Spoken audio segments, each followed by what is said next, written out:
I think some of the best dialogue scenes are during those intense dinner scenes. The dinner scene is usually wrought with tension and drama, but most of all, these scenes are centered around revelation. I guess that's what a dinner table represents after all. They're places to gather, places to exchange stories and experiences. These dinner scenes, these impactful centerpieces of confession, usually leave us at the edge of our seats. The short film, The Dinner After, does an amazing job at encapsulating that dinner scene moment. In this short film, we follow our main character Angela, who's forced to confront the truth about her sister's death during a family dinner. As tensions rise and past and present meet, Angela faces her sister Lauren yet again, except this version is filled with a lot more rage, a rage that has morphed itself into something demonic. This film captures the feeling of dread, grief, pain. It shows us the mental horrors that can plague the mind of survivors suffering from PTSD. It shows a family in pain,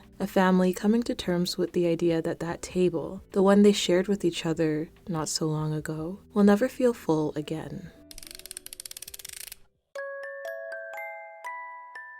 Angela arrives at her parents' house for family dinner. The moment Angela heads inside, her eyes immediately spot the framed photo of her and her sister Lauren hung up on the wall. She's in such a trance, she doesn't see her mom standing behind her. But turns out all her mom wants to know is if Angela is okay. Even though Angela claims she's fine, her smile falters and her eyes twitch as if she's holding back tears. When her dad joins them, he says he's happy to see her, but he was nervous she was going to cancel on them again. Despite her apologies and excuses, her parents are understanding. They wanted to give her time and space after what happened, but Angela no longer wants to talk about it anymore, and so they head to the dinner table, and that's when things shift. Her dad comes over to pour her a glass of wine that he says would often be used for special occasions, but he'd make an exception for Lauren. Angela corrects him. She's Angela, not Lauren. It's a simple mistake, but what about the red stain on the tablecloth? It's from the red wine her dad had poured, but right now, as it spreads, Angela can't help but notice that it looks like blood. Finally, dinner is ready.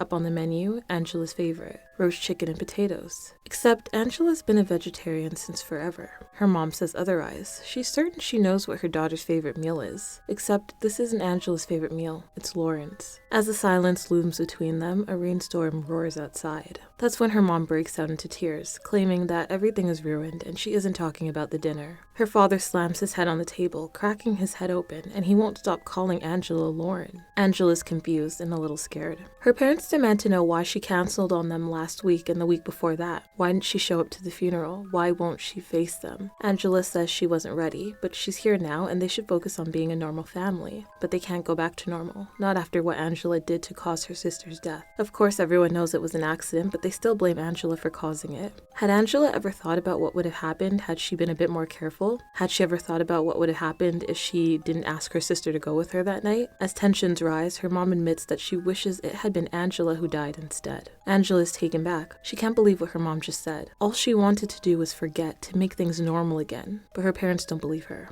They think she only came back to visit them so she could feel less guilty for avoiding them. That's when blood starts pouring from Angela's head. She attempts to escape the house, but all the picture frames in the hall are filled with pictures from the accident, and she can't go anywhere without being reminded of that fateful night. Suddenly, reality warps. Angela is slammed against the wall and thrust back to the past, back to the scene of that horrific car crash. She's back in that storm that made her car swerve off the road. She's back in that car that flipped upside down after the crash. She's staring at her sister's bloody face, hearing her sobs, feeling her own cuts and gashes along her skin. But then something changes. "What did you do?" her sister asks. Lauren's face morphs into something dark, something demonic. Angela slips out of the car as Lauren's demon crawls after her, and in a dark, distorted voice, the demon tells Angela that this is something she can't keep running away from. Finally, the demon catches up to Angela and straddles her, her grip tight around Angela's neck, choking her, forcing Angela to face her. Angela grabs a shard of glass, slicing the demon across the face. She flips her over. Now it's Angela who's on top. But now things are different.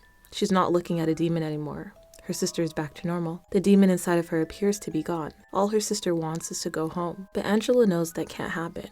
Lauren is gone. Whatever this isn't her sister. So, she grabs the shard of glass and stabs the demon. As she walks through the streets in blood-soaked clothes, she ends up back at her parents' house. She enters through the front door, covered in blood. But her parents don't seem to notice the blood. When she takes a seat at the table, the blood is gone. It's as if it'd never been there to begin with. Just like in the beginning, her parents ask if she's okay. and this time Angela says no.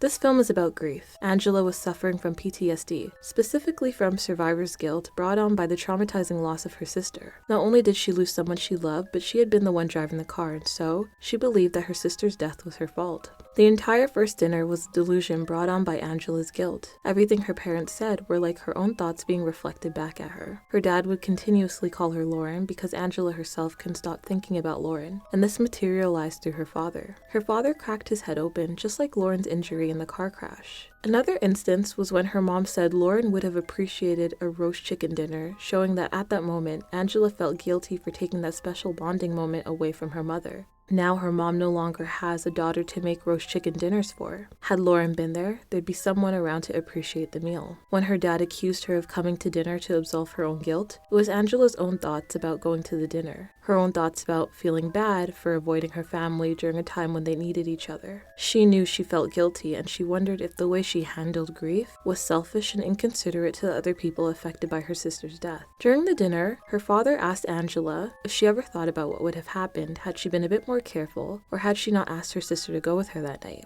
These represent Angela's inner thoughts surrounding her sister's death. She keeps asking herself, what if? What if she stayed home? What if she'd gone alone?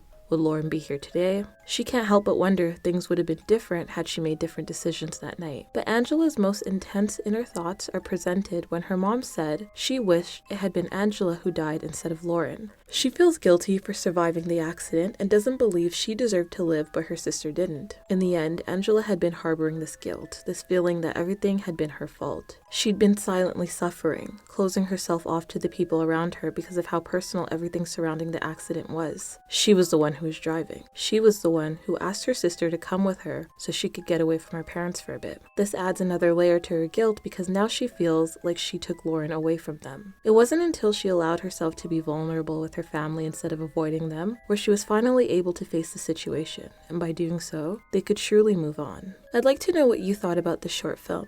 How did you interpret the situation? How did you interpret the conversations? Leave a comment down below and let me know. I hope you enjoyed my video. Please like, share, and subscribe. Follow me on all my social media at Sushi's Reads, Instagram, TikTok, Twitter. You can find a link to the full-length film down below in the description box. I hope you enjoyed my video, and I'll see you next time.